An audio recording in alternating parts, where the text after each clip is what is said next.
testifier. It's Attorney General Louie or his designee. Morning. Good morning, Chair Rhodes, Chair Luke, members. I've said it before and let me say it again. There are times in our lives, moments and events in the lives of nations and states when history is made and things change for the better. I believe this is one of those moments. We stand today, and the House stands today, on the threshold of a new era of aloha for same-sex couples who want to be married in Hawaii so that they may share in the rights of life, liberty, and the pursuit of happiness. The Department of the Attorney General and I, as the Attorney General, stand in strong support of this bill, SB 1. We believe, and I believe, that this is the right thing to do.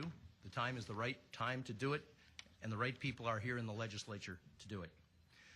The legislature has unquestionable authority to pass this law. I have issued an official Attorney General opinion to Senator Ihara, and I believe that that has been widely distributed.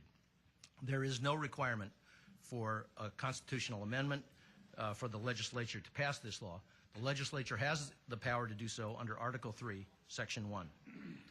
We believe that this bill properly protects the rights of same-sex couples to get married and enjoy the benefits of marriage, including all federal benefits, while also protecting clergy and religious organizations to exercise their religious freedoms around solemnization of marriage.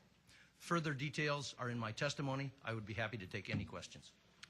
Okay, members, questions? Representative McDermott. Thank you, Mr. Attorney General. Appreciate you being here. Thank you so much. I'm sure you're tired, as we all are. Obviously, with your opinion, you're well-versed, though you weren't Attorney General in 1998, well-versed in the history, the statute, the underlying issues, committee reports, et cetera, et cetera. Mr. Attorney General, do you know what the Office of Elections promulgated to the public with regard to the constitutional amendment? I do. And what is your reading on that? My reading is that, and the official flyer, which was promulgated by the Office of Elections, states that with regard to that amendment that was proposed, was that the legislature would have the power to make the decision. Actually, the wording that was advertised to the public for 4 weeks, perhaps you, if you have it in front of you, may like to read it verbatim, said, the legislature shall have the power to reserve marriage to opposite-sex couples only. The word only is in there. It was advertised for 4 weeks. There's Supreme Court precedent, Groves v. Slaughter, that what the people thought they were voting on supersedes the underlying statute and the committee reports. But that's not my question. Representative, okay, you have a question? I do. Representative? With regard to the DOE, I still haven't got an answer. This issue has been framed and couched as an equal rights issue, as a discrimination issue. I ask you, if this, in your Attorney General hat, as a well-respected attorney and a lawyer, if this law, if this measure becomes the law of the land, will parents have the right to opt out? Notwithstanding this DOE policy, because it's a policy and it can be waived tomorrow. And if it's the law of the land, what mechanism is going to have educators send a notice out? Number one. And number two, don't you think people will file lawsuits saying this is discrimination? You're creating two classes of people. Two questions. Certainly. Thank you, Representative. First off, the Department of Education has an explicit policy on this, and that policy was promulgated pursuant to rules and regulations and pursuant to the Department of Education. So in fact, because it was duly promulgated, it is the law. Secondly, that law, that regulation and that policy allows a parent to opt out of any controversial matters. And as Deputy Chief of Staff Oshiro mentioned, just because this matter becomes law for marriage equality does not end controversy. Abortion is controversial. Interracial marriages sometimes are still controversial. Religious matters can be controversial. Sex education can be controversial. All of those things, and I believe that same-sex marriage would likely fall in the same arena. Those would be could be certainly be considered controversial. I do not believe that there would be any lawsuit that would be anybody can bring a lawsuit at any time for any reason. All they have to do is go down to the court and file a lawsuit. So people could bring a lawsuit, but I don't believe it would be well taken. I think it would be dismissed by the courts. Well, in your opinion, I'm sorry, Mr. McDermott, Representative McDermott, I'll come back to you again, but I'd like to let other members have a crack at it too. Anybody else wishing to ask questions? Representative Ward. Thank you, Chair. Mr. Attorney General, thank you for being here. Thank you for going through a lot of difficulties and for and against attacks that you've fared very well. You have very good thick skin. Like hopefully some of us or all of us by the time it gets to be 14 hours from now. I'm just trying to help. Well, hopefully we'll be able to take a break at least occasionally and not cause effrontery to the public. My question is somewhat of a follow-up, and it's based upon not machinations and fear-mongering, but empirical evidence that once a policy is in place, if something is codified contrary to that policy, the policy is left aside, i.e. Massachusetts. We have clear evidence that cases of teachers saying it's the law that you will not discriminate against individuals who are of a certain lifestyle or alternative lifestyle, that parents, number one, will not even be told, and this was a judge who was in a declaratory way saying the law is the law and parents will not have to be told. That's what the judge told the school system in Massachusetts. In Canada, the same thing is happening. Now, this is not to say that this is not against same-sex marriage. It's saying if it is, let it be a two-way street. Let those people who have long-standing traditions of beliefs be opted out. And I was going to ask Blake Oshiro from the governor's office, if the codification in the BOE is strong, would the governor be able and willing to back and codify that in the January session? That's the question. Number one, is it real? Is it empirical? Is it fear-mongering? Or is it acceptable that if you feel that strongly, there'll be no suits, it's ironclad, that are you willing to codify it? So in answer to what I think is your question, Representative Ward, I do not believe it is fear-mongering. I understand that there are many people of good faith and genuine beliefs and sincere beliefs on all sides of this issue. And so I respect that.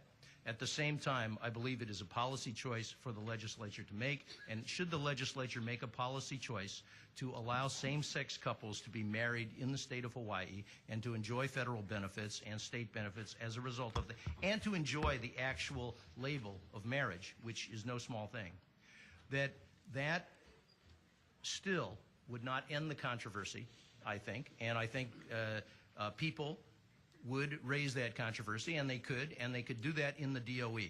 Now, with respect to... Sir, with all due respect, the question is there empirical evidence contrary to your opinion that you're giving now? Is Massachusetts a true case of which I cited or not? I don't have the exact name, but that's exactly what has been written up. Representative Ward, I am not familiar with that decision by one court in Massachusetts. My office will inform you guys occasionally. I'll be happy to look at it. However, one court decision, as you know, is not always necessarily indicative of anything. There are lots of court decisions that happen and that are repudiated sometimes or subject to further court determination at a higher court or by more courts. That's how the court system works. You're very correct. This whole same-sex marriage codification and policy is really new in the world. I mean, it's a new phenomenon. It doesn't have a lot of legislative history and policy and court challenges. So we're on new ground. Is there entirely? So you didn't ask the second question. Well, if he would be willing to codify what otherwise people have taken the BOE on its face value that, hey, there's no suits, you said there's going to be no problem. Representative Ward, at this point, I'm not prepared to tell you what I would do with a hypothetical situation that you'd bring before me on some amendment to the DOE. That would certainly, in my view, not be part of this bill. The question then is, if I rephrase it, are you willing to give the parents... Representative Ward, I'm happy to come back to you, but there's three other members who would like to ask questions, so let me go to one of them next. Representative Cachola, you had a question? If you could grab somebody's mic down there.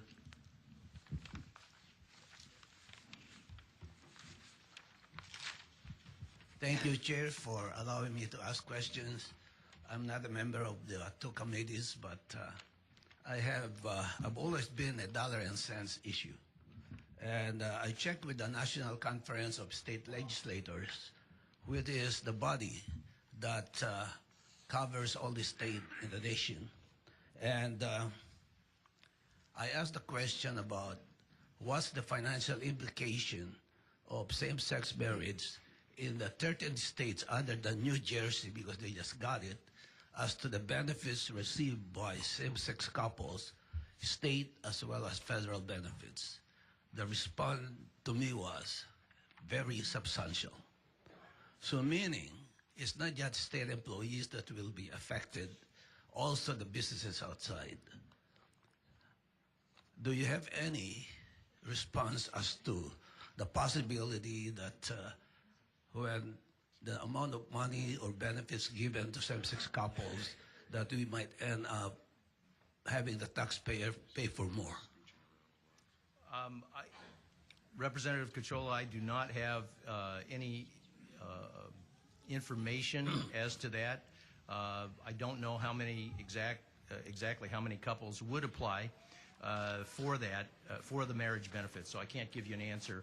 I do know that on the other side of that, there's been a study by, I believe, the University of Hawaii that has projected a $217 million positive benefit to the state economy from passing this bill. I'm fully aware of that study.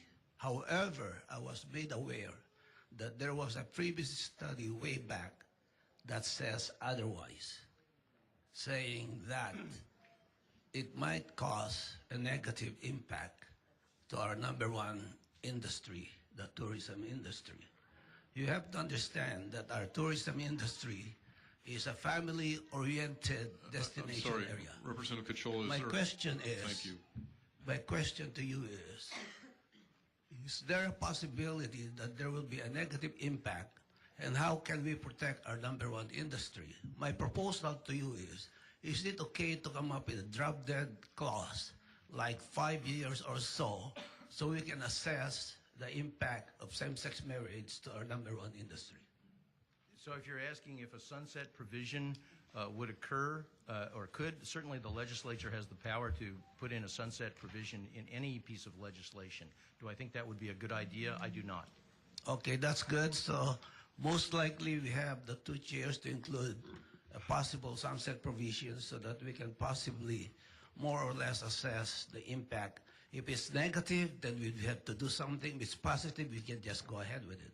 My last question to save another taxpayer's money is when I asked NCSL, is there a possibility that same-sex polished marriage can be abused? It can always be abused. We are trying to extend marriage to lesbian, gays, bisexual. But sometimes, two straight couples says, I want to get married. So to a point that will be additional burden to the part of the state and the feds. Can you possibly come up with a litmus test as to the definition of homosexual marriage so that like gays, lesbian, bisexual, so that when they apply for marriage license, that somebody will say, no. Can you answer that if there's a litmus test to define? Representative Cachola, a clarification. Are you suggesting that the protections against abuse of a household member that makes that a criminal offense should not be accorded to people? Or I'm not clear on your question. Okay. We are trying to extend benefits or marriage to the gay, lesbian, and bisexual because they were the ones who initiated all this. And the bill says we're going to extend it to them, okay? Now, question is, can it be abused? It's possible because of the great benefits that this couple might get, either government benefits, state benefits, federal, and the workforce in the private sector. Can we possibly say that this only applies to bisexual, gay, and lesbian couple? Actually, Representative Cachola, I think the way the statute is worded, and I think the correct way to go, is the opposite. It allows for marriage between two people, regardless of their gender, so that there's no discrimination as to the marriage or the benefits on the basis of gender. Now, with respect to people abusing marriage, you have sham marriages that occur for immigration purposes sometimes, and those are prosecuted. So if there is an abuse, I would think that would be something that would be a matter of law enforcement to take a look at. Yeah, that you answered my next question. Thank you very much. Thank sir. you. Next, Representative Bellotti. Good morning, Attorney General. Good morning. I'd just like you to comment on the significant, real, and not simply hypothetical harms that are currently being experienced by individuals in our community because of the lack of marriage equality. I think there was some question from your testimony in front of the Senate that there is not significant and very real harms to individuals that they're experiencing now. Can you comment on that, please? Thank you. Thank you, Representative Bellotti. So with respect to, once the United States Supreme Court weighed in and said that same-sex couples should not be treated as second-class citizens, where a state recognized that marriage, there are approximately 1,100 federal rights and responsibilities that same-sex couples would not be able to obtain unless they have the appellation of marriage on their relationship. That would include Social Security, survivorship benefits, protection under the Family Medical Leave Act, to care for a spouse, veteran and military benefits for a spouse, certain death benefits, certain employee retirement benefits for health and retirement under federal law, COBRA coverage for a spouse to allow medical coverage, rights to petition for a spouse to immigrate, and various tax benefits such as the unlimited marital deduction for gift and estate tax, the obligation to file or the privilege to file tax returns as a married couple, spousal rollover for retirement accounts, gift splitting, and all of the tax planning and estate planning things that heterosexual couples go through now. So those would be a number of the federal benefits. I'm sure that there are more. There was a letter that I believe we sent out to all of you in response to questions in the Senate hearing about this. We sent out a 7-page report to Senator He and then distributed it to all of you. Thank you. Okay, I think next up was Representative Brower. Thank you, Attorney General. We've had a lot of information, and one subject, and it's a little really thinking out of the box, but I wanted to get the administration's opinion on it. So if we redefine marriage today, it may lead to intended or unintended consequences. Nearly half the world practices some form of group marriage, a marriage between two or more people. I'm sorry, And all the what did you arguments, say? What? nearly half the world practices some form of a group marriage between two or more people. And my question is, a lot of the arguments, and I'm likely to vote in favor of the same-sex marriage bill, but a lot of the arguments for same-sex marriage could apply to two or more people. And while you might be able to stop the legislature from enacting any legislation on group marriage, I don't know if you would stop the courts, and I just wanted to get your opinion on that. Thank you, Representative Brower. I do not believe that this bill, if passed, would allow group marriage. It's still... No, the bill may not, but would this be on the horizon if you change the definition of marriage? Next, could it be changed again, if not by the legislature, by the courts? I don't think the courts would change the definition of marriage. There's been a very traditional definition of two people being in a marriage, and anything more than that from the courts has always been regarded as polygamy, which generally has been outlawed in most states and has been upheld by the courts. Whether or not the legislature would seek to allow polygamy, I sense that there is no groundswell for that. There is no, at all, number of couples other than in Utah that I'm aware of that seek that. So I do not think that that would be likely to be on the horizon from my perspective. Okay, thank you. Members, any other questions? Okay, they're all over the place. Hang on just a second. Representative Woodson, why don't you go ahead? Thank you, Attorney General Louie, for being here tonight. We very much appreciate it. I just have one very basic question. The argument largely that you're articulating is, in fact, there is a deficiency between rights that are afforded to individuals that are married compared to that of individuals that are currently or seek civil unions. You had mentioned that there are some 1,100 rights, benefits, and protections afforded to individuals that are in fact married. Is there any way, in your professional opinion, we can seek or other avenues in which we can look into that would afford individuals with civil unions those same federal rights, benefits, and protections or responsibilities, short from redefining the current definition of marriage as we have it right now in the state of Hawaii? Thank you, Representative Woodson. I believe not. The federal government allocates those benefits and defines how those benefits will flow based upon, in many cases, the definition, the use of the word marriage, or married, or husband and wife, or something like that. Also, the federal government, and that's why we had a discussion in the Senate hearing as to whether or not a couple here who was a civil unions couple but was allowed to or forced to fly to California and got married and they came back here, whether or not they could get all the federal benefits. And the answer is no, because many of the federal benefits are determined by domicile, that is where you live, not whether or not you have a valid marriage license in a particular state. So we've looked at this, and at least our review of the federal statutes are that it would require the status of being married in order for same-sex couples to avail themselves of these benefits. Okay, next up I saw Representative Jordan, followed by Hashem, followed by Ng. I'm sorry, and while we're saying followed by, next after this testifier will be the Department of Taxation, the Department of Health, followed by the Department of Taxation, so be prepared. Okay, Representative Jordan. Thank you, Mr. Chair.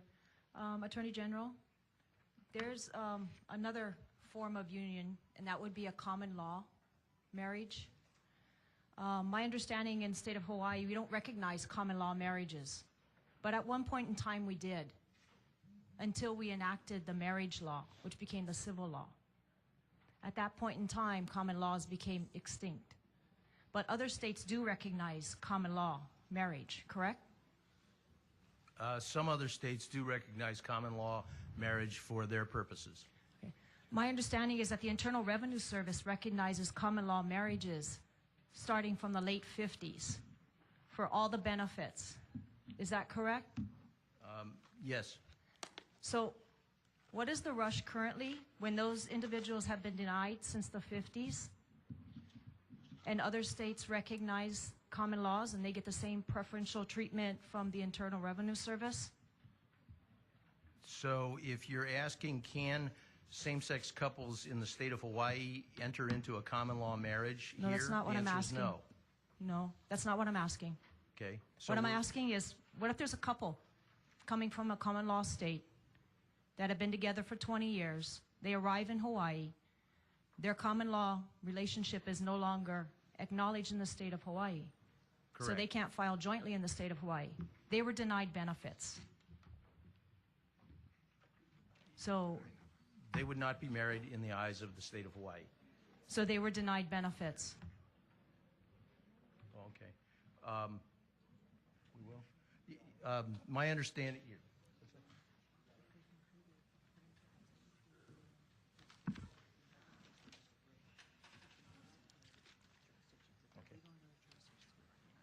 So my staff has clarified that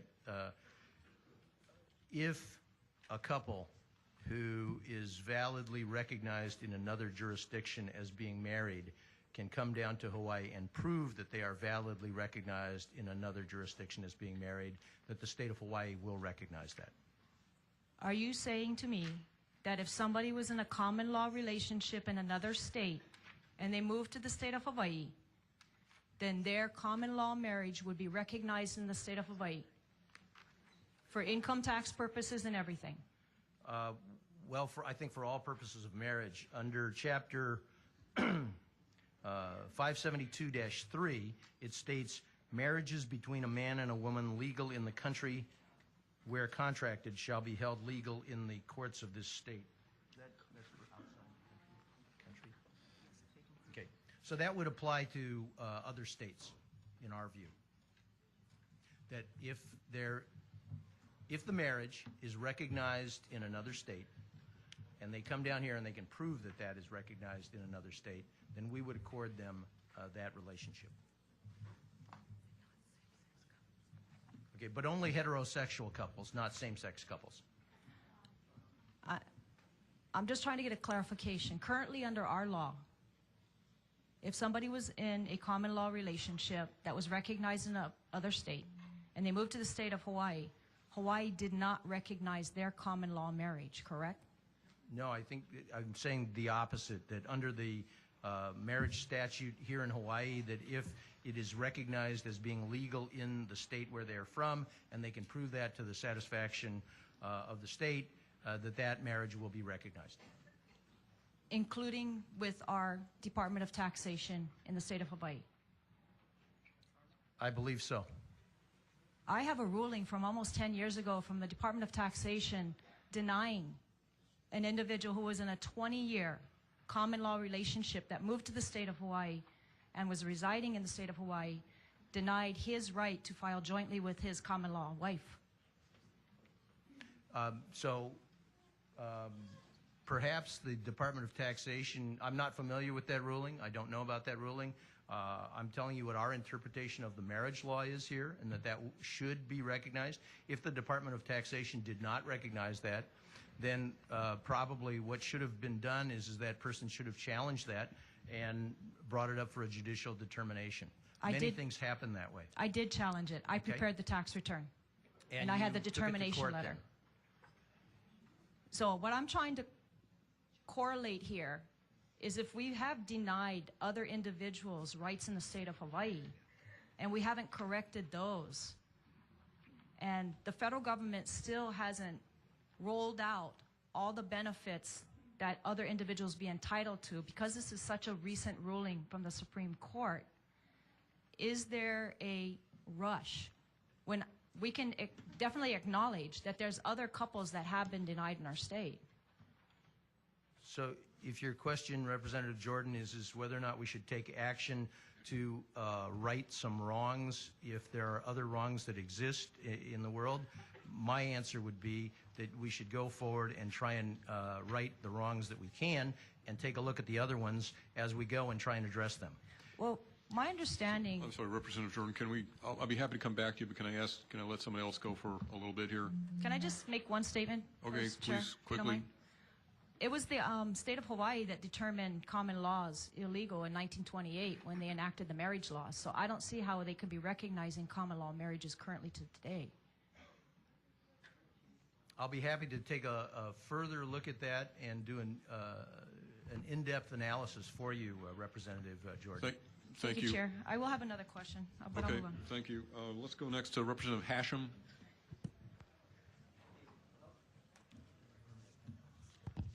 Okay, we are basically here because DOMA, the Supreme Court overturned DOMA Section 3, which defines marriage between a man and a woman. We also have a case currently going through our court system now, right?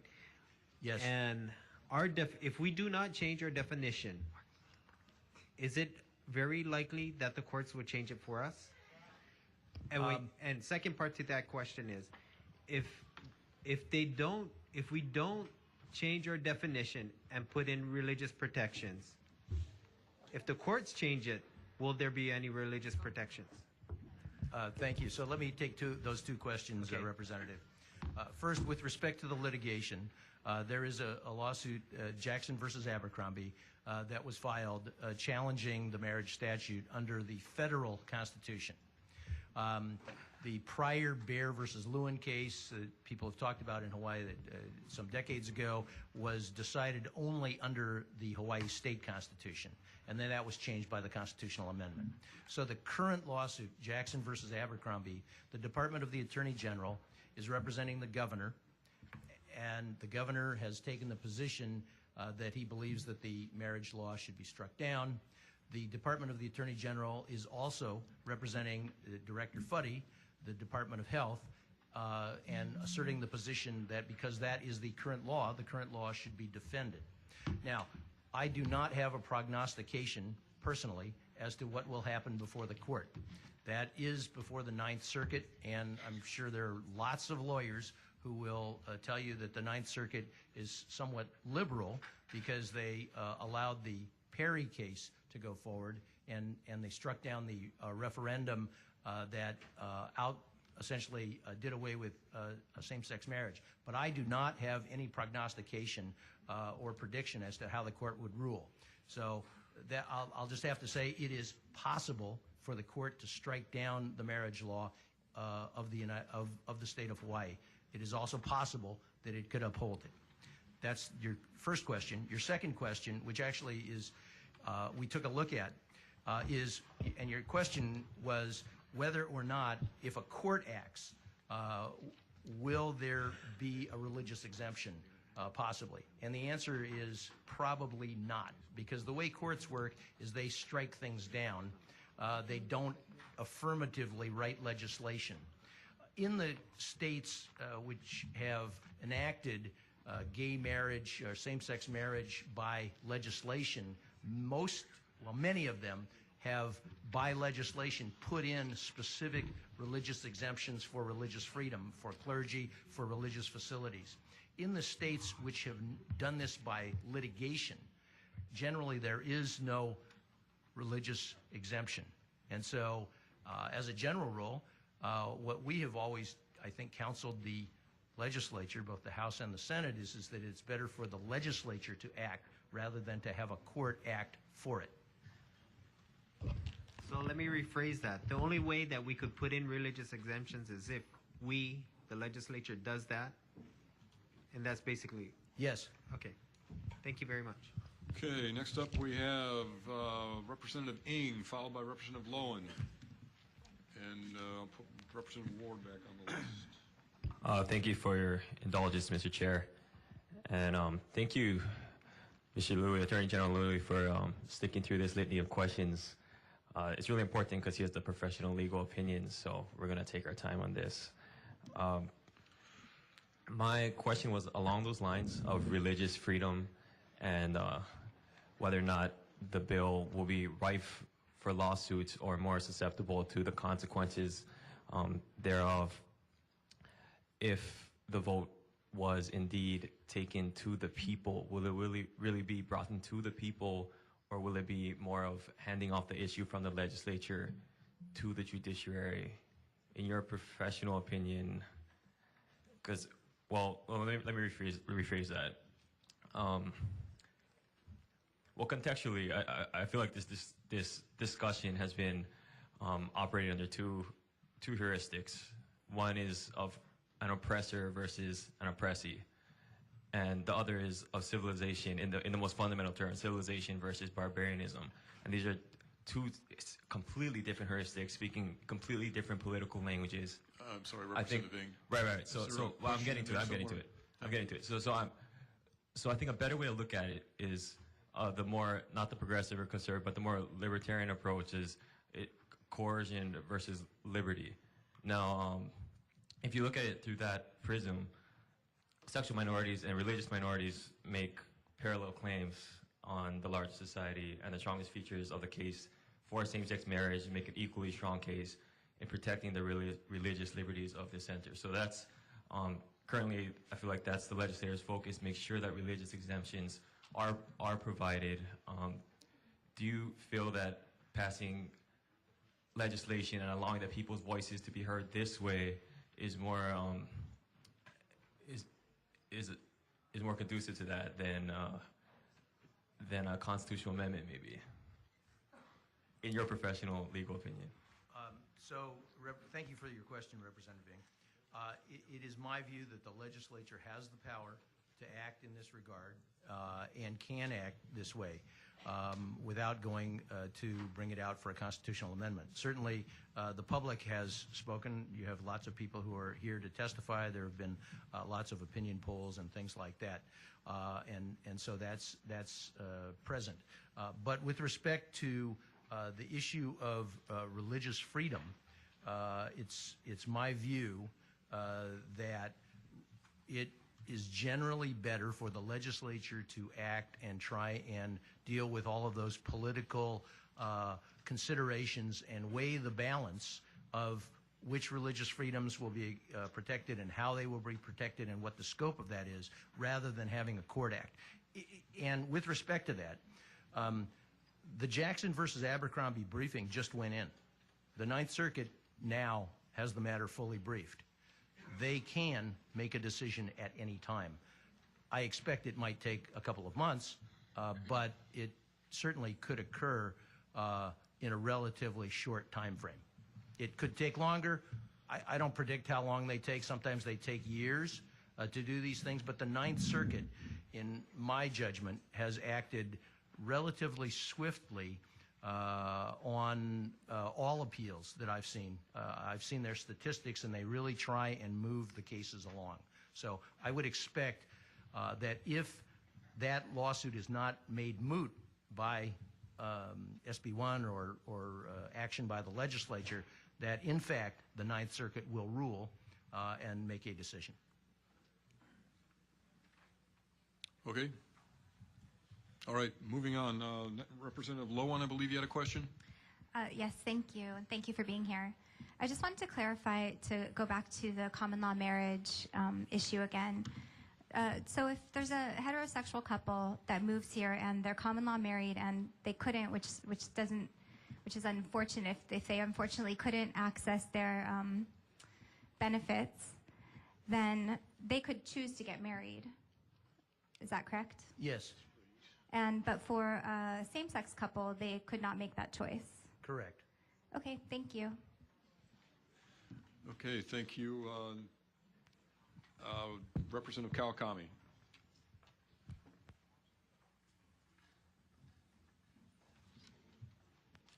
Thank you, Mr. Louie, for being here.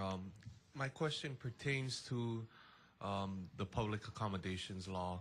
Under SB 1 in its current language, say, for example, a religious organization has a church and maybe a hall that they allow Boy Scouts to use, or perhaps graduation parties. Under the current law, does it protect the religious organizations from being able to practice their religious freedom? Say, for example, if a same-sex couple decides to have a marriage at the beach but wants to have their reception at the hall, do they have the religious freedoms and exemptions to turn back that couple? Thank you, Representative Kawakami. With respect to public accommodations, the public accommodations analysis that would have been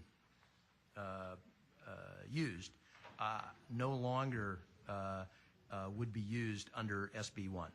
So let me clarify that, okay? First off, we had previously proposed, and the governor had posted a bill that followed the civil unions law, which had previously been enacted by by the legislature. And that maintained in place the public accommodations law, which essentially said that if a religious organization utilized their facility for the public, had it open to the public, then that would make it subject to the public accommodations law. SB 1, as written, utilizes the phrase, notwithstanding any other law to the contrary, when it talks about the religious organizations and facilities. That phrase essentially makes this law trump the public accommodations law. And so SB 1, in Section F, as written, essentially establishes a test that whether or not you'll have a religious organization. And it says, so once you have a religious organization solemnizing a marriage, then it's not going to be subject to any fine, penalty, or some kind of action. And then there is a small exception, provided that the religious organization does not make its facilities or grounds available to the general public for a profit. And so I think in general, and also then there's a clarification in SB 1 that says that if you ask for a donation, and it doesn't say the size, so it could be a small donation, could be a significant donation, that would not constitute being for a profit. Thus, my reading of this is that under the current SB 1, which is before you now, there is not really a public accommodations analysis unless there is a claim that the facilities or grounds are made available to the general public for a profit. Most religious organizations, I think, would not be doing that for a profit. And so I think the religious exemption in this bill, SB 1, is somewhat broader than the governor's version, which was posted earlier. And I think that religious organizations would be able to act, and their affiliated organizations essentially would be able to act. Yeah, and I'm fully aware that most people will choose not to be somewhere where they're not wanted. I think we can all agree on that. But there is a fear out there. Now, in your analysis of the bill and while you guys were looking it over, did you have a chance to compare this bill to other states, perhaps maybe Connecticut and what they're doing? I have looked at the laws of other states, including Connecticut. There's obviously a number of them that have religious, most of the ones where they have the law passed by the legislature have a religious exemption of some sort. So yes, I have reviewed that. Please consider Connecticut's law perhaps a little more, provides a little bit more coverage for religious organizations in this SB 1. You know, the language of the Connecticut bill or the Connecticut law is perhaps somewhat broader. But it's just different. And so what it does is it would clarify. It would take out the test of for-profit, and it just essentially provides an exemption for religious organizations for their facilities. I quite frankly believe that SB 1 does the same thing that the Connecticut law does, but some people could argue with that. And it's a policy choice, certainly for the legislature, as to the specific form of the religious exemption and how that is drawn out. Would you have any objections if some of the language in the Connecticut law were incorporated into this SB 1? I would defer to the legislature on making that policy choice. The only, I mean, obviously, the legislature needs to be mindful of the dynamic tension between the First Amendment, which protects religious freedoms, and also avoids going too far in establishing religion by the state. And so obviously it just depends upon what a particular amendment would be, and we'd have to look at specific language to tell you whether or not that was fine or we had an objection on a constitutional ground. Thank you, Mr. Louie. Thank you, Chair. Thank you. Okay. Members, anyone else have not asked a question on this round? Representative Fukumoto, followed by Representative Carroll, sorry. Go ahead, Representative Fukumoto. Okay, thank you, Chair. Attorney General, I just had a quick question, actually two questions for you. The SB 1 currently has a severability clause in it, which is standard for most for the public watching. It means that if one part is struck down, the rest of it is upheld. Have you considered, has there at any point been discussion over putting in an inseverability clause so that the religious exemption would be upheld? And if it's challenged and struck out, then the whole act would be struck out? I have not considered it. I don't, I guess my view on that is that the religious exemption that is in SB 1 is constitutionally defensible. And the religious exemptions that were previously put in the Civil Unions Bill and in the governor's version were constitutionally defensible, and so that it would not be necessary to put the kind of clause that you're talking about that would invalidate the entire law. If it's definitely defensible, would it be a problem then to just put in an inseverability clause? I mean, certainly the legislature could do whatever it wants with regard to severability or inseverability. The reason that severability clauses exist is so that essentially the guts of the law or the intent of the law, in this case, to allow same-sex couples to have marriage would go forward even if a portion of the law, and perhaps not the religious exemption portion, but some other portion that was technically deficient, and you would not want to strike down everything just because there was a technical deficiency. Would you consider, there's some discussion amongst other states about whether or not inseverability clauses are even constitutional. Would you consider that constitutional, or do you have an opinion on that? I believe that severability clauses are constitutional. I'm sorry, inseverability clauses. I don't have an opinion on that. Okay, thank you. Okay, next up is Representative Carroll.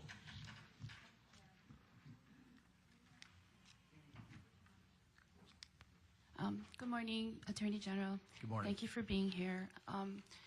We can all agree that in Hawaii, Native Hawaiians have certain entitlements or benefits, and I want to look at Senate Bill 1 on page 5, which relates to 572-C, rights of parents.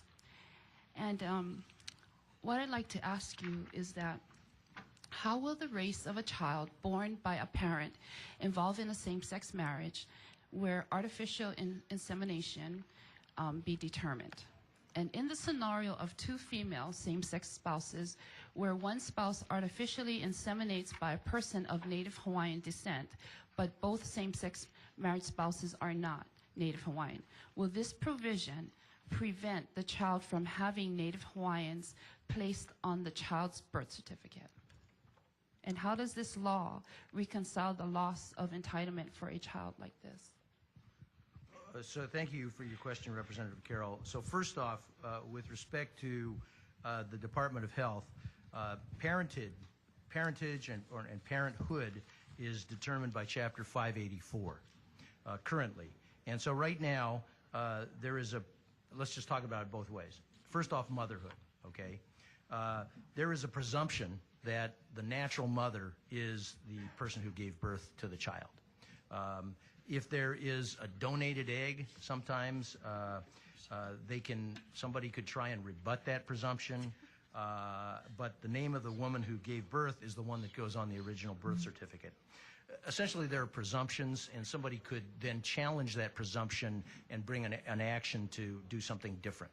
Okay, so I guess what I'm saying to you is there is a procedure from the Department of Health, but ultimately they would allow the courts to rule if somebody challenged that. With respect to fatherhood, there is a presumption that a man married to the mother of a child is the father. And the current practice of civil unions, the way the Department of Health treats civil unions, is to treat the civil union partner as the spouse. And thus, if a woman gives birth to a child and she has a female partner, that partner is listed as a co-parent on the birth certificate. Now, it has not been determined whether or not the sperm donor might want to claim parentage, and they would have some rights to certainly try and rebut the presumption. They would have to go to court to determine that. In the same way that heterosexual couples might have to fight out these things. For example, where a woman has sexual relations with two or more men, and then there's a claim that somebody's the father and somebody else disputes that, the procedure is just to go to court and to have that disputed. So many times they will resolve that through DNA testing, and that would be one way to go. So as far as your question goes, with respect to Native Hawaiian parentage, I think it would follow these rules. That would be, the presumptions would be in place, and then somebody could try and rebut those presumptions and bring a court action. Do you agree with the way that it's set up now in what you just described? Or should we make an amendment to your section in this bill to, I guess, prevent lawsuits or maybe have a process in the law? And so my view on that is that if the central idea of this law, SB 1, is to allow same-sex couples to get married, that they should, and then all of the other things such as parentage, divorce, and things like that should just follow normal procedures. If there is a determination or a desire by the legislature to focus on specifically parentage and dealing with Native Hawaiian rights or something like that, that could easily be taken up at another time. I don't believe that that would be part of the central focus of SB 1. Thank you very much. Thank you, Chair. Thank you. Next up, we have Representative Tokioka. I believe you had a question? Yes, I did, Chair. Thank you. And Chair, I'd like to mention that I'd like to thank you and Chair Luke for having this hearing and this joint hearing, and all the members who are here. More than half the body of the House is in this meeting, so thank you both very, very much for doing that. We also have our Majority Leader back in the room as well. Mr. Louie, I want to follow up on the representative from Kihei's question, and I think this was part of the question. I'm not sure if I heard the answer. So counties have the ability to do a ballot initiative or to do a referendum where the people decide what's going on the ballot. Can you explain to us what the state's process is for something of that nature? Because I think a lot of people in the general public do not understand how the state's constitutional amendment works versus a referendum or ballot initiative at the county level. Thank you, Representative Tokioka. So with respect to the county ordinances, the counties have certain powers granted to them by the state to pass ordinances and various laws and things like that. I do not have a view or an opinion as to the county ordinances, and I, quite frankly, am not clear as to how those referendum procedures that you have referenced would work. So I don't have a view on that. With respect to referendums at the state level, there is no procedure for that. There is a procedure for constitutional amendments, and the way a constitutional amendment gets done is it has to be passed by the legislature, and if the legislature passes it by certain majorities, then it will go on to the next ballot as a constitutional amendment. If it does not pass by certain majorities, I think it has to be passed twice by the legislature in order to get on. And the exact numbers and percentages, I'd have to go back and take a look at the law. I believe it's 2/3 is what I believe. But in difference to the counties, so you can, I believe in some counties you can get 5,000 signatures with registered voters to put it on the ballot, which is totally different from what we have. And I just, I want to make it clear so people understand. We have a bill moving now that's a constitutional amendment, and I know a lot of people have said, well, why don't we just let the people decide? But it's not that simple. Yes, that is correct. Okay. Thank you. Thank you. Anyone else have not asked a question yet who would like to ask a question of this witness? Representative Thielen. Yeah, witness. Sorry, I apologize. Thank you. You're starting to feel like a witness because we're grilling you so hard, but testifier. Thank you. I'm fine. Thank you, Mr. Attorney General, for being here. Could you refer to page 6 of the bill and lines 15 and 16? And specifically, this section is saying, for purposes of this section, certain things shall not constitute for a profit. And it's for a profit that would tie back with a church, making it under the public accommodation law. I was wondering if you could provide some examples of providing religious services to the public. That would be exempt. I mean, in other words, as I read the bill, providing religious services to the public would not place the church under the public accommodations law. Thank you, Representative Thielen.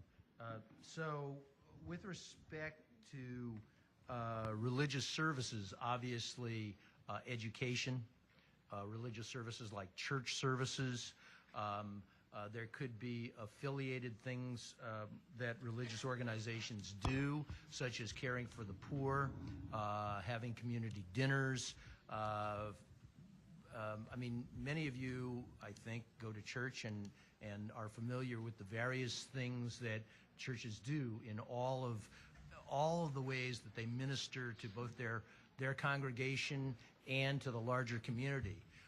And so all of those, I believe, would be considered as religious services. So you're saying specifically providing education would then be exempt from the public accommodation law? That would fall under this section?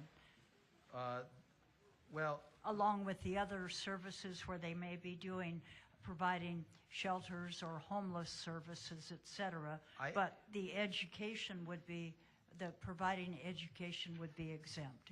My view at looking at this is that would fall under religious services that would not constitute for a profit as long as there's a donation. Okay.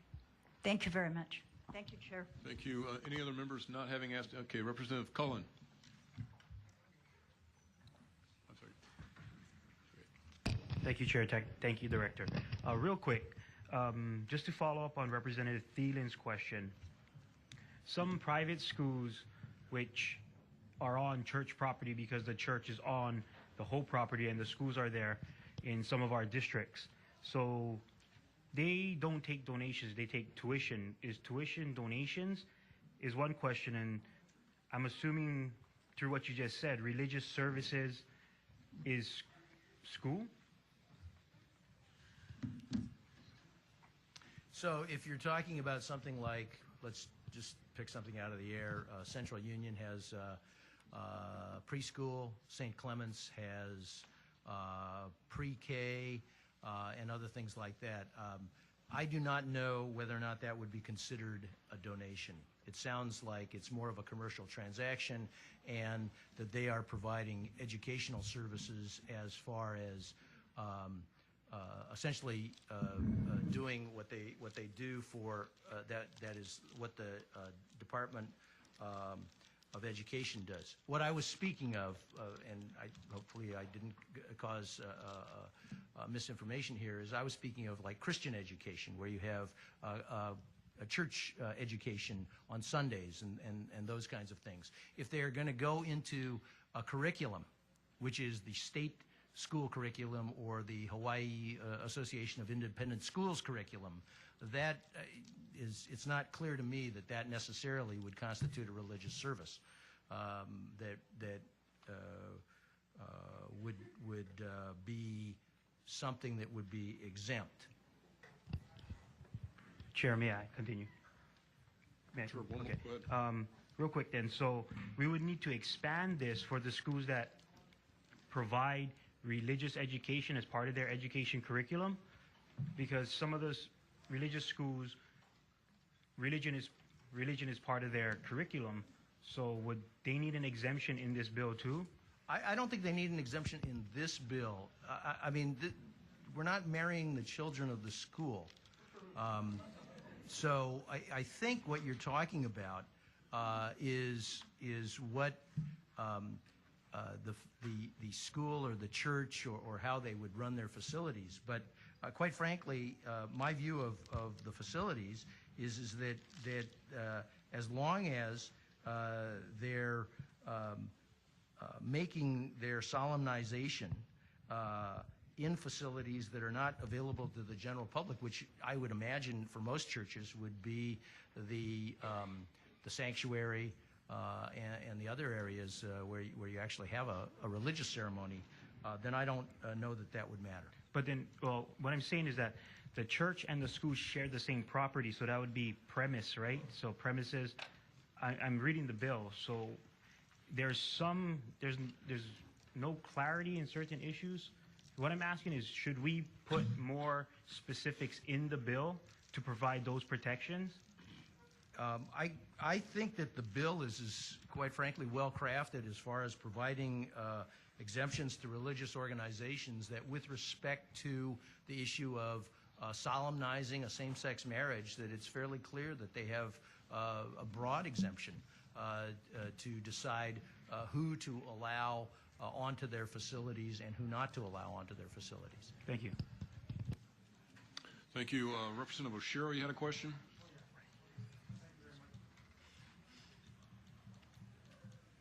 Thank you very much, co-chairs. Attorney General, just a couple of quick questions. You mentioned the Jackson case, and I think that stands for the proposition that the governor, in his authority, unilaterally can choose to defend or not defend state law. Isn't that a fact? The governor has the power to defend state law, and if he chose not to defend state law, I think he has that power too. Okay, so in other words, if he chose not to defend the religious exemption language regarding solemnize or the use of facilities, again, he can make that unilateral decision. No, I don't think so in this case, because what you're talking about is the applicability of a law that would not involve the governor. What you're talking about is the situation where a same-sex couple would seek to get married in a church, and the church would say no. They believe that it's against their religious beliefs, and then the same-sex couple might want to file a lawsuit, and under SB 1, there wouldn't really be a lawsuit, but the governor would not have a role in enforcing those private rights. Who would decide if there was a lawsuit? Who would decide if they were standing for a lawsuit? Would that go to the Civil Rights Commission, or would that go through the courts? For a violation of this, I think it would go through the courts, because the Civil Rights Commission has specific jurisdiction under the Public Accommodations Law. Under SB 1, this has been taken out, essentially, from the jurisdiction of the Civil Rights Commission by my reading, by the phrase, notwithstanding any other law to the contrary. Okay, but then nothing prevents the next legislature from changing that or repealing that provision. Well, the legislature can always change its mind. Okay, thank you very much. I have one other question. You know that language that I think Rep. Cullen was speaking to, don't you think that's a little vague and ambiguous, those terms? And maybe I need to, it says that for the purpose of this section, a religious organization accepting donations from the public, number one. Number two, providing religious services to the public, or otherwise permitting the public to enter the religious organization's premises, whatever that might mean, shall not constitute, quote, for a profit. Don't you think that's a little vague, ambiguous? This is new language not found in any place in the Hawaii Revised Statutes? I don't think it's vague or ambiguous. I think it raises the question as to as to whether or not you're talking essentially about nonprofit organizations. And if you read it that way, that nonprofit organizations are not subject to this, then that's one way that it could be read. So I think that the phrase, although for a profit, has not been used in some of these other religious exemption laws, it still is clear enough that a court could determine that. Yeah, so because it's unclear, don't you think we should clean it up or at least clarify where we're meeting on it? Because we don't know if we're applying to a for-profit on a case-by-case basis, a net basis, a gross basis. You know, what is the standard? Or are you going to allow entree into the tax filing statuses or the bookkeeping of a religious organization to determine whether or not there is a profit? How are you going to do this? So the way this SB 1 is drafted is it gives a broad exemption to religious organizations, and that's the starting point. It says, notwithstanding any other law, no religious organization shall be subject to any fine or penalty for refusing to make its facilities or grounds available for solemnization. Now, there is this small exception to that, so you're really talking about the exception where the religious organization makes its facilities or grounds available to the general public for a profit. And some people might argue that if they are a nonprofit organization, that they don't make it available for a profit. Some people might argue the other way. That would be subject to perhaps a case-by-case analysis as to whether this exemption exception would apply. But in general, the exemption itself would provide a broad exemption to religious organizations to exercise their religious beliefs. Yeah, but this is still an exception, and the common problem that I have here is that the exception can become the rule. Well, sometimes the exceptions can become the rule. That's usually as a result of court actions. I think the exemption's fairly broad here. Okay. Thank you. Attorney General, we're not quite finished with you yet, but I do need to make an announcement so you can catch your breath for a moment. I've been informed that the website for submitting testimony has been down for about almost an hour and a half now. So if you're within the sound of my voice, please submit your testimony through email at judss@capital.hawaii.gov. Again, that's judss@capital.hawaii.gov. You will not receive your testifier number by email through this address. Testifiers will need to come down to the Capitol to get a number due to the backlog in the system. The system is not, we don't have to handle 3,800 testifiers very often, and I think this is a direct result of that. So once again, it's been down for about an hour and a half. Please submit testimony through email at judss@capital.hawaii.gov. Thank you. Okay, I believe Representative Tsuji, did you have a question? Yes, thank you Please very proceed. much, Mr. Attorney General. As I understand it, and it may not be elaborated in this particular legislation, but most states with same-sex statutes have religious exemptions, and it's been covered as it applies to public accommodations. However, at least no statutes provides exemptions for individuals, at least not that I'm aware of, for individuals or private sector businesses or very small businesses, those that are part-time and maybe insignificant to the income and for profits. But this legislation does state the term profits. Businesses that relate to service accommodations, goods and other privileges. As an example, a small business person involved in part-time photography, providing the baker, the florist, that provide this on a very small scale basis. Is there any way, through your observation, that this might be able to be equated to public accommodations as it relates to religious organizations? Or is it preempted on the federal level that prevents this? Thank you for your question, Representative Tsuji. I agree with you that there is no legislation in any of the other states. Of the other states that have drafted legislation to provide a religious exemption, my reading of that is that none of them attempts to exempt out individuals who are running for-profit businesses to allow them to discriminate. I think that's a policy choice that the legislatures of the other states have made, and it's a policy choice that the state of Hawaii has made by enacting its public accommodations law, so that when people are engaged in essentially commercial activities, business activities, that they should do so in a manner that does not discriminate and respects equal protection principles and things like that. Your question is could it be done? It seems to me very difficult to enforce such a thing, if you do that, let me put it this way, the problem becomes is that if you give a pass to any individual or any small business person to discriminate and say, well, I have a religious belief, it becomes very, very difficult to contravene that or controvert that assertion, and then you may be essentially gutting your public accommodations law.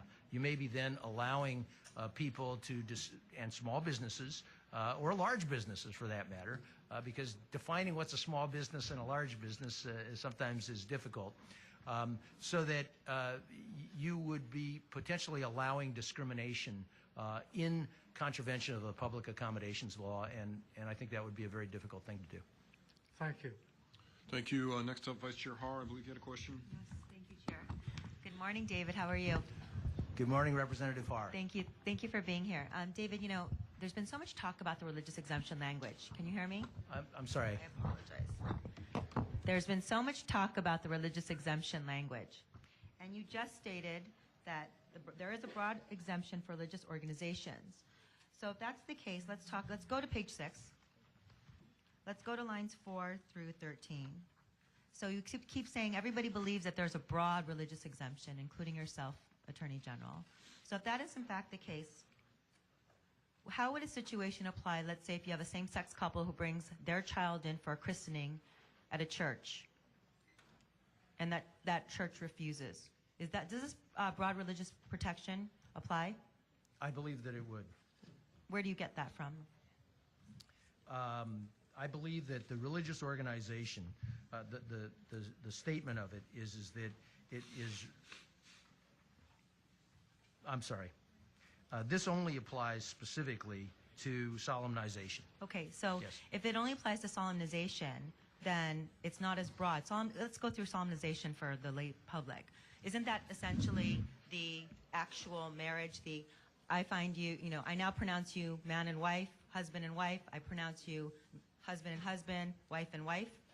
The actual ceremony, correct? Yes, in general, yes. Okay, so really this broad religious exemption may not be as broad as you think it is? It certainly would go towards what is generally regarded as marriages. I mean, it's broad But again, in that respect. There's been so much discussion about broad religious exemptions. And again, I just brought up this situation of a child born to a same-sex couple who is the child of a same-sex couple. And in that situation, if a church was to refuse on religious grounds, would this exemption apply? And you said no. I'm sorry, I apologize. It's okay. Could you say that one more time?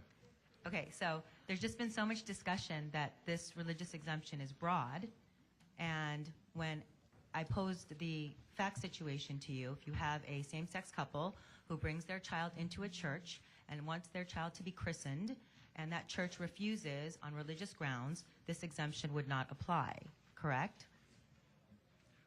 Specifically, I don't see that this would apply. Okay, so again, maybe this... To your hypothetical. So maybe this broad exemption really only applies to the ceremony and not the plethora of other situations that could occur given given how much our churches are involved in our society today. Okay, well, I would note that it talks about a marriage celebration. So Yes, that's true, and that's in connection with the solemnization. But again, the christening situation, obviously. And I don't believe the state gets involved in those christening situations. Okay, thank you. Okay, any other members have not had a chance to talk to ask a question of Representative Kobayashi?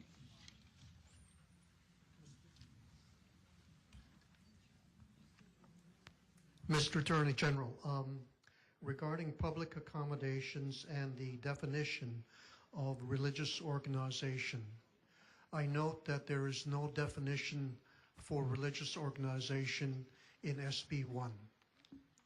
Further, I note that there is no definition for religious organization in the Connecticut law guaranteeing equal protection, etc. Now, the Connecticut law states as follows: a religious organization, association, or society, or any nonprofit institution or organization operated, supervised, or controlled by or in conjunction with a religious organization, association, or society shall not be required to provide services. So, in Connecticut, they kind of made a two-part category one part having to do with religious organization, association, or society. And then a second part, any nonprofit institution, organization, supervised, operated, controlled, etc. Does this mean that in the Hawaii law, you would separate out these two parts as in Connecticut and apply the public accommodations section only to a religious organization and not any nonprofit institution or organization operated, supervised, controlled, or in conjunction with a religious organization? Thank you for your question, Representative. My view of that is that the phrase religious organization has not, in fact, been defined here. I would say that the federal government in its tax rulings and other things and other courts have at least attempted to define in particular individualized cases whether something is a religious organization or is not. And generally, I think they look at indicia, such as, do you hold services? You don't just want somebody claiming the church that I have the Church of the Blinding Light in my house and I can hold religious services. You want to have some regular indicia that they have perhaps a congregation, at least they hold services, they have some credo and things like that. I would believe that could easily be left to the courts to determine what constitutes a religious organization and what does not constitute a religious organization. And that, quite frankly, the word religious, the phrase religious organization can, in fact, be read broadly to be very similar to the Connecticut law, where they talk about nonprofit associations, and some of the other laws talk about fraternal benefits associations that are affiliated with the religious organization. But it is possible to certainly read the phrase religious organization in a broad umbrella basis, and it would be up to the courts to do that, to include those. I think what you're talking about with the Connecticut law clarifies it a little bit more, but I think SB 1 does the same thing. With regard to the Connecticut law again, you said that you had read the statutes in other states regarding same-sex marriage, including Connecticut. I have. So, I haven't read. Yes, go ahead. Did you consider, when you wrote the original draft submitted by the governor to the legislature, the possibility of including in your draft legislation the exemptions in the Connecticut law with regard to public accommodations? We did consider that amongst many alternatives. The draft that we prepared that was submitted through the governor's office allowed how shall I say it, the public accommodations code to apply in these situations because basically what this is, Representative, is you're just drawing the line as to where the balance is between protecting the rights of the general public and allowing religious organizations to express their religious freedoms and their beliefs. And so you're drawing the line there. We drew the line in the draft that we prepared to respect the public accommodations code because we believed that the Hawaii legislature had passed that and that it represented an expression of legislative policy and the policy of the state of Hawaii. Now, since that time, SB 1 has taken the public accommodations code out of the mix, essentially, except arguably for this small exemption, which I think is not going to swallow the rule. So that the public accommodations code issue is no longer really in SB 1. But there was a conscious decision to draw a line, and you drew the line relatively tightly to minimize exemptions. Actually, what we did was we adopted the civil unions law in its entirety, except with there was some discussion about some possible tweaks to that, because the civil unions law was in fact passed by the legislature in this arena, and we felt that that was an indication that the legislature was comfortable with drawing the line and the balance there. Certainly, it is up to the legislature to draw that line and to determine that balance. Do you regard the Connecticut law as constitutional? Representative Kobayashi, can I come back to you and let other people go? Thank you. Representative Johansson. Thank you, Chair, and thank you, Attorney General, for being here. And my apologies if this forces you into being redundant, but I think everybody is trying to have a very holistic understanding of the issue. So it's a two-part question, still dealing with the same section 572F as enumerated in this iteration of SB1. If SB1 passes, who ultimately determines the definition of for-profit, or who would, is it the judicial branch? The courts would. Okay, the courts would, because the Civil Rights Commission, this would be outside of the jurisdiction of the Civil Rights Commission as I read it. Okay, thank you. Is there a scenario, or is there any concern that when the courts would look at this bill, because this bill enumerates several things that are not considered for-profit, that they would take the view that the legislature clearly deemed some things do not constitute for-profit, but the silence on the many other scenarios or iterations? Take, for instance, Representative Cullen's question about commingled sort of church and educational institutions, that because we've particularly enumerated some and left others blank, that the others are then inherently not covered under this religious exemption? Right.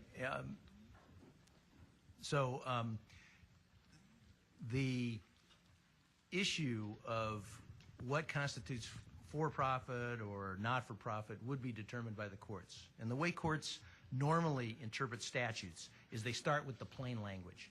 And they say, well, we'll give implementation to the plain language of a statute, as long as the words are not ambiguous. And quite frankly, I'm not clear that the words for a profit are ambiguous, because it talks about making a profit.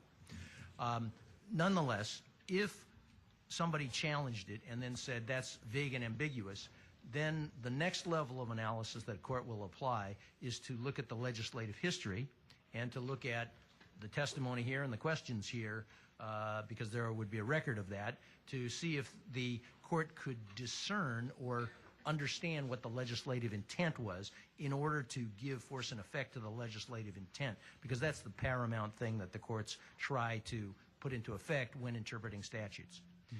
So that would be the process of that. And in addition, there could be, courts might look at the committee reports, such as the committee report that was filed by the Senate Committee on Judiciary and Labor, as a further indication of what the legislative intent is. But you start with the plain meaning of the words. I would say that the words for a profit have a generally used common meaning that is used in tax matters. It's used in other types of matters. An argument could be made that churches are not acting for a profit if they have a nonprofit status. An argument could be made that if they're doing commercial work, that they can't necessarily just eliminate the commercial component of that. But I think that would be up to the courts. Mm-hmm. Maybe if I could just have one more. I think this might make it a little clearer.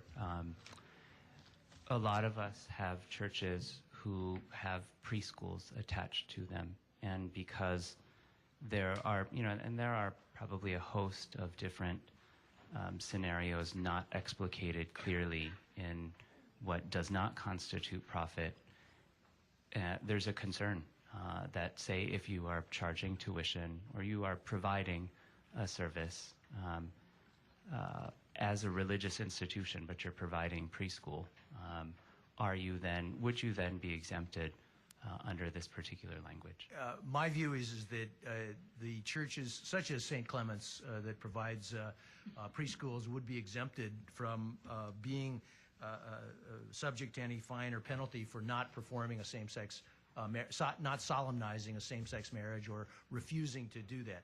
But that would likely be left up to the court in your There could be earlier a court admission. challenge to that, but I believe that and we looked at that for the public accommodations bill too, in the version that we had, and if you looked at the, or if you want to go back, there was an analysis of that was provided by Mr. Hoshijo, who's the executive director of the Hawaii Civil Rights Commission, and his analysis on that, and I share that analysis, is that where the church is making its facilities available for, say, educational purposes, that does not open the sanctuary up for marriages. Marriages is a different thing. Solemnization is a different thing. And so I don't believe that holding a preschool would be something that would cause the church to lose the broad religious exemption that is here in SB 1 that would protect them from exercising their religious beliefs and saying, you know what, respectfully, we don't want to do this. Okay. Thank you, Mr. Attorney General. Thank you, Chair. Thank you. Just another announcement. For anybody who hasn't signed up to testify yet, the regular website is up and working again, so you can go about it the regular way as opposed to the information I gave a few minutes ago. Anyone else who has not yet asked a question who would like to? Representative Lee. Thank you, Chair. Thank you, Mr. Attorney General. Just very briefly, wanted to touch on something that seemed to be a repeat point of contention in the Senate committee and just get a quick answer. So under the current public accommodations law right now, can a business owner refuse to service a customer on the basis of race? So for example, could a white person refuse to serve a Hawaiian because he's Hawaiian? No. And could he refuse to service someone based on the fact that he's male? Based on their gender?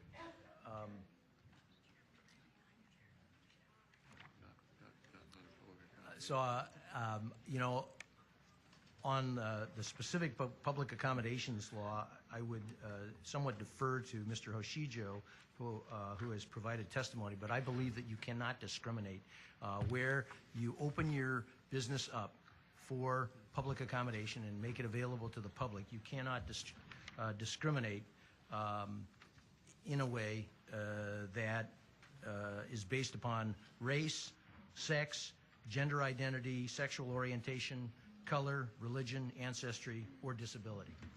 Thank you. So if someone were to come to, say, a wedding photographer or a florist, which have been some of the examples that have been brought forward, right now under this law, a gay person wishing to get, say, a civil union, he could not be discriminated against because he is gay. That is correct.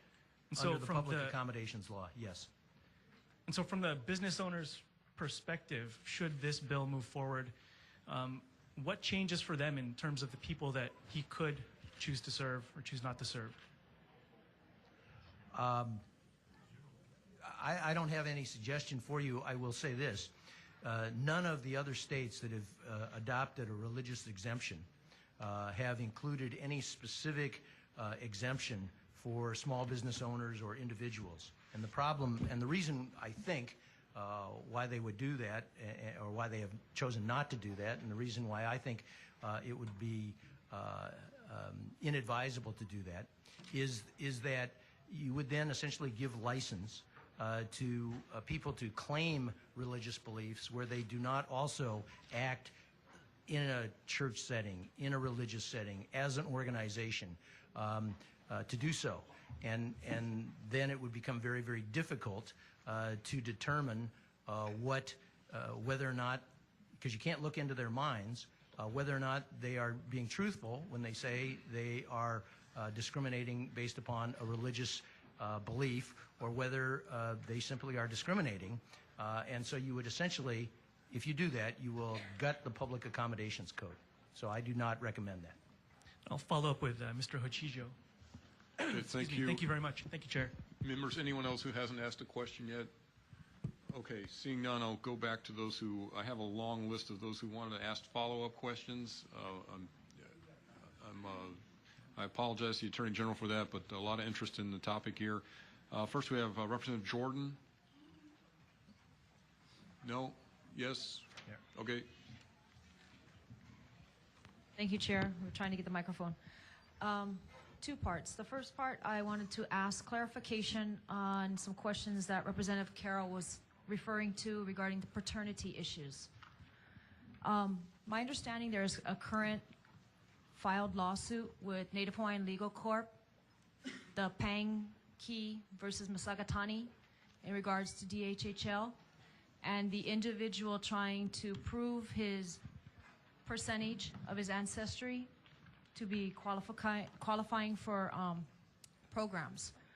And these are the type of questions that are bringing up concerns when we're talking about these paternities, because this young individual can't prove his father because he wasn't listed on his birth certificate. And this young man is 80 or almost 90% Native Hawaiian. So these are the kind of questions we're having and how that relates to this measure. So could you put some clarification on that, or do we have to wait till these court cases get solved regarding DNA? So the concern about how parentage gets established can be, obviously in the case that you're talking about, I'm sure it's of great interest to both the people involved and the Native Hawaiian community. That is something that has to be determined under current law, and we'll have to have the courts do that. SB 1 does not attempt to do anything other than to say that parentage under same-sex marriages will follow normal parentage rules that apply to heterosexual couples. So while I respect that people have concerns about these issues, that does not really go to the central issue, which is whether or not to allow a same-sex marriage and then have that same-sex couple follow the normal rules. Thank you for that clarification. So my actual concern was Section 9 of the measure, when we're talking about divorce. So my question is, currently the statute in the state of Hawaii, if you're a traditionally married couple, in order to get divorced in the state of Hawaii, one of those individuals must be a domicile resident of the state for 6 months, correct?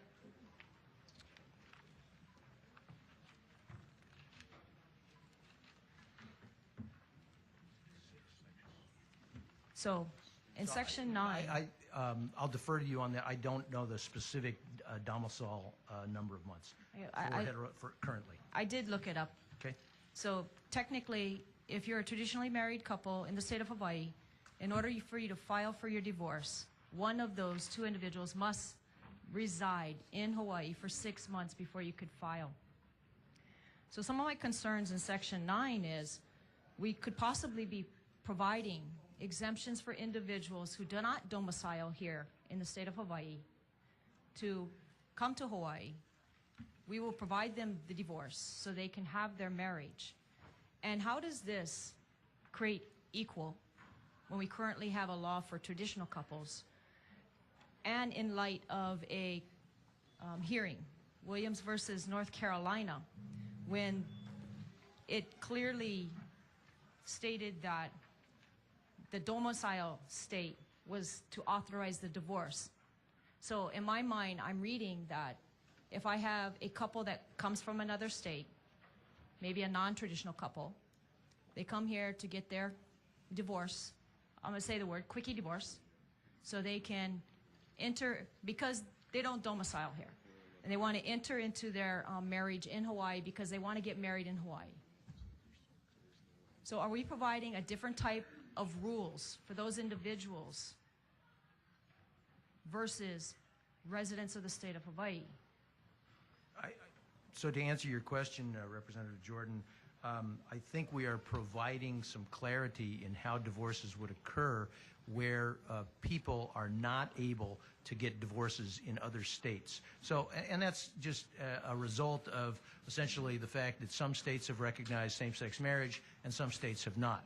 So, as I understand this, if you get married, and so that would be the small subset. This is not for every couple that seeks a divorce. It's only for couples that get married actually here in the state of Hawaii and then move somewhere else, and then they want to get divorced. And if they are not able to get divorced, where neither spouse lives in a state where they can get divorced in that situation, then they can come and apply for a divorce here in the state of Hawaii. It is a practical attempt, or it's an attempt to have a practical solution where the couple would otherwise not have an ability to get divorced. And as you know, in divorce situations, many times you're trying to dispose of property, you're trying to dispose of inheritances, and all disengage the relationship. And so this is an attempt to do that. So would it be different from heterosexual couples? Yes, in some respects, but no in others, because the heterosexual couples would be able to get divorced in the other states. So that the triggering effect here is only if they could not get divorced in another state. So I'm trying to understand. So you're saying if they leave our state and the state they did domicile in now doesn't recognize their relationship, the same-sex marriage, they could easily come back to Hawaii and file for their divorce and get divorced, even though they didn't domicile in Hawaii for the last 6 months. Even if they have not domiciled in Hawaii, let me just take a look. I think that's correct, that they would be able to come back and they would not have a residence requirement to stay here prior to getting the divorce. And that's a recognition of the fact that they would otherwise be without a remedy, and otherwise in the state where they are living, that they would not be able to get a divorce. Unlike a heterosexual couple who, if they move to another state, you can get a divorce in any other state generally. So they couldn't get divorced in one of the other 14 other states? I don't know that. They could. So we're providing preferential treatment for those individuals to come back to Hawaii. I mean, I don't mean to use those words. I'm trying to understand this. So they can come back to our state, use our judicial system. So what is the cost in our judicial system? When so if I have a military couple that moves to Hawaii and they decide to get divorced, what would be the difference? I'm trying to understand this. So the difference is whether or not you would have a remedy in the state where you're living. Okay, so if a same-sex couple comes to Hawaii, gets married, and then moves to another state where that marriage is not recognized, and then later on they want to get divorced, then they could come back here. Now, if a heterosexual couple got married here and moved to that same state, I believe that same state would, because it recognizes heterosexual marriages and gives full faith and credit to those, it would allow a divorce in its state, presuming that it fits those rules. My understanding is that most states will allow divorces for couples that live there. And so that would be the distinction, is that the heterosexual couple would be able to take advantage of the state's divorce laws in the state where they live, whereas the same-sex couple would not be allowed to take advantage of those laws. And that's why this would be a practical solution to that problem. So are you satisfied, Representative Jordan? No, I just want to understand. So you're saying that we're going to provide them benefits once they leave our state and they're no longer residents of our state. So they could come back and get divorced because there might not be any other states until more states start passing this type of legislation. I'm really trying to, so we're still going to be providing a benefit to those individuals. The answer is just yes, isn't it? I mean, you've explained it already. It feels like it's been asked and answered. Okay, so we're going to be providing them a benefit. Well, if you consider divorce a benefit, then yes. Yeah. Whereas a traditional marriage couple... we can't hear each other talk, please. The audience, please let us do our business. A traditional marriage couple they wouldn't need that benefit because the other 49 states would recognize and they would divorce them. They would not be able to come back without living here for the requisite time. Okay, that's all I wanted. My clarification was that. So basically you're saying if you're a traditional marriage couple, you leave the state because they have the ability to get divorced in the other 49, they don't need to come back, do the residential test to get divorced in Hawaii. They could get divorced in the state you domicile in now. That's my understanding, yes. If you're a, same gender couple that gets married in the state of Hawaii, now you move out of the state of Hawaii because maybe you're only 13 other states. Sorry, Chair, I was just trying to make the clarification. Yeah, okay, thank you. Thank you very much. Next up, who expressed interest in speaking again or asking another question is Representative Ward. No? Thank you, Chair. Yes, okay, please proceed. Thank you for the indulgence allowing round two. I mean, we've gone through 2 witnesses in 2 hours. We're really moving on here. Thank you all for your patience. Mr. Louie, we belong to equal branches of the government. May I be so bold as to give you an assignment? Would you please read Section 17, 18, and 19 of the Connecticut statute on same-sex marriage and look at your definition of what is broad versus what is very specific in there. Section 17, 18, and 19. I don't have the full because we're going to be statute. talking about that a lot, so this is just kind of a heads up. I don't have the full. It's right on the internet. You can get it. But I mean, not for now. That's your, if I may be so bold as to give you a homework assignment. Look at the Connecticut statute. You're going to hear a lot more about it. It's better to be informed of it than saying, well, yeah, I've read it, but I don't really know what it's about. I'm sorry. My question is this, however, Thank Chair. you. That's not what I've said. Oh, sorry. Representative Ward. But certainly, go ahead. Okay. I'll be happy to read those specific sections. I don't Yes. have them We right will- here in front of me, and I'll be happy to Yeah, I analyze didn't them. expect you to have it in front of you, so I didn't want to push that on you. But I do have a question.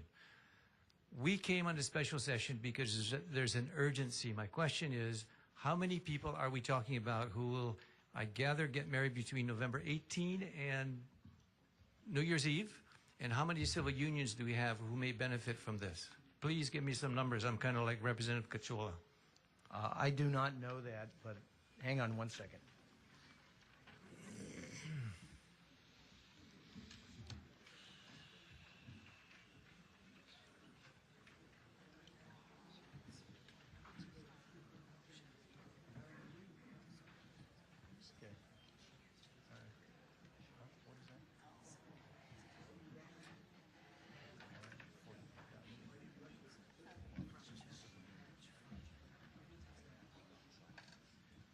Okay, so the information that I have is that there were 1,100 civil unions performed in the state of Hawaii since January 1, 2012. Okay, about 100 a month then, right? About 1,100, 1,200.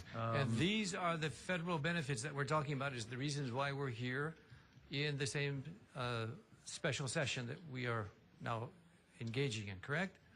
How many of those 1,100 civil unions or anticipate to be married work for the federal government?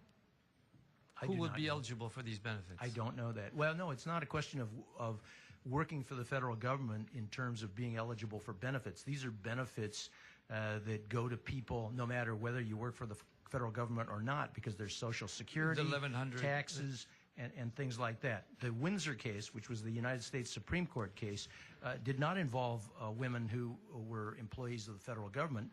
It was a woman who was denied $363,000 of tax benefits because although her marriage was recognized under New York law, it was not recognized by the federal government. Okay, so we have 1,100 who are existing now eligible, and then what do you anticipate will be the number between November 18 when this goes into effect? I don't have an anticipation for you, Representative Ward. So if it's at the same rate or double that or triple that, it could be 500, 600?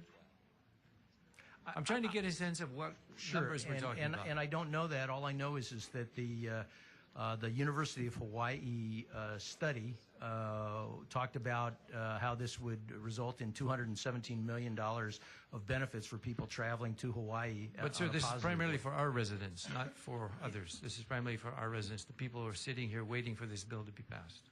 And certainly it would be for the residents of the state of Hawaii. I don't have a prediction for you as to how many would get married. I believe, and this is just anecdotally, and by the people who have come out to testify, that there would be a lot of people who would actually step up in the state of Hawaii that would want to seek marriage in addition to having a civil union or in, just to get married. They may not have gotten a civil union to date. Good. I hope you will keep numbers and collect them so we can get back to you later. Thank you, Chair. Okay, thank you. Next up is Representative Kawakami. You had a follow-up question? Thank you, Chair. Thank you, Mr. Louie.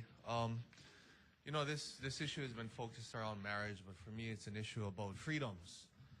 Freedoms for people of the same sex to marry and be able to collect the same benefits as everybody else, but at the same time, is to protect the freedoms of the churches as well, which is equally important.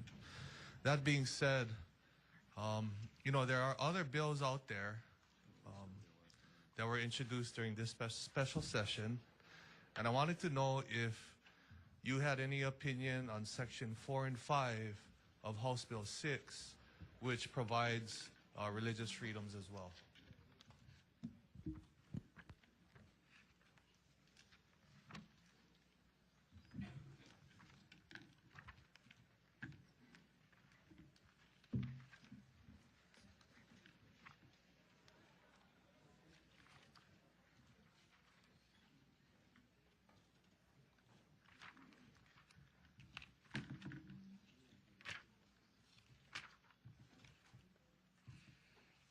Which page is that on?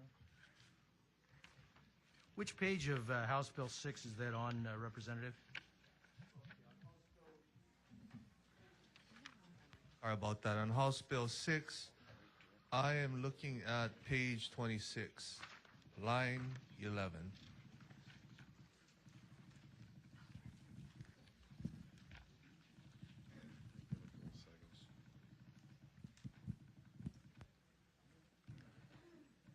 So,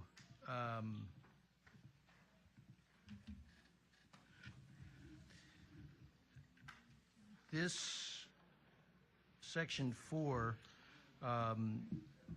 attempts, I think, to give every individual the freedom to discriminate if they say it will violate their sincerely held religious beliefs, and will allow them to discriminate on any grounds whatsoever, including those that are outlawed by the current Public Accommodations Code, such as sex, race, gender, national origin, religion, and things like that. So I would not support such an exemption. Thank you, Mr. Louie. Thank you, Chair. Okay, thank you. We have a couple of people with ADA requirements that are scheduled to meet at 12. So, members, I have 3 more on the list for follow-up questions. If you could make them quick so we can move to these other witnesses. First is Representative Fukumoto. Thank you, Chair. Attorney General, just to be clear, I think we've already gone over this, but I'm not sure we've gotten a clear answer. To be clear, churches who provide preschools, even in their sanctuaries, even for a profit, are not public accommodations and are exempted by SB 1. They would be exempted from SB 1. Whether they're a public accommodation is irrelevant because SB 1 takes out the public accommodations test. Okay, so you would say that, there seemed to be a little bit of confusion on that. So SB 1, public accommodations, we can divorce the two. SB 1 will supersede the public accommodations law. Correct. And to answer your question, I believe that even if they held preschool activities in their sanctuary, it's a different quality type of religious service, and I believe that under SB 1, those churches would still have the freedom to refuse to solemnize a same-sex marriage. Okay, now my follow-up question is, what if they receive public funding through the governor's preschool program? Will they still have the freedom to discriminate in terms of solemnization? I believe the answer is the same. So they do or they don't? I do not believe it's a different type of an activity. Okay, so they would still be exempted. So if a church decided to have a preschool in their sanctuary, let's say in their sanctuary. Sure. Okay, that's a qualitatively different type of service. If, however, that church said, you know what, general public, I'm going to have marriage services here. You can come in. I'll commercially set up a tour for Japanese tourists. They can get hotel, and you can get married, and I'm taking a profit. Then and they were doing marriage services, and then they wanted to refuse. I think that would be problematic. Problematic under the public accommodations law, not SB1. Not under the public. Well, it would be under the exception under SB1, because they would be saying, we're doing this for a profit, and they would be making their services available to the general public. Now, if they were to say, well, I'll just take a substantial donation for these services, they might be able to avoid having a problem. Okay, but then in that case, under SB1, they are still subject to public accommodations? No, they're not subject to public accommodations. Okay, but they might not be exempted. That is correct, if they fall under that narrow exception to the exemption. Okay, so if the donation is above the cost of which they're paying and they're allowing the general public to come in, they might still not be Actually, exempted. it doesn't say that. What SB1 says is... For a profit. No, it says that a donation is not considered for a profit. Okay, no matter what. No matter what. So as long as they call it a donation and not a payment. That appears to be the way SB1 is drafted, and so that would be a large ability to take donations and not have it be a for-a-profit situation. Okay, so they can take donations from anybody then? Yes. Okay, I think Thank the you. questions. Okay, thank you. Attorney General Louie, we have a number of more questions for you, but I do need to take the two ADA witnesses out of order. Do you mind waiting for a few minutes and catching your breath? No problem. Getting a drink of water? No problem All right, whatsoever. great, thank you.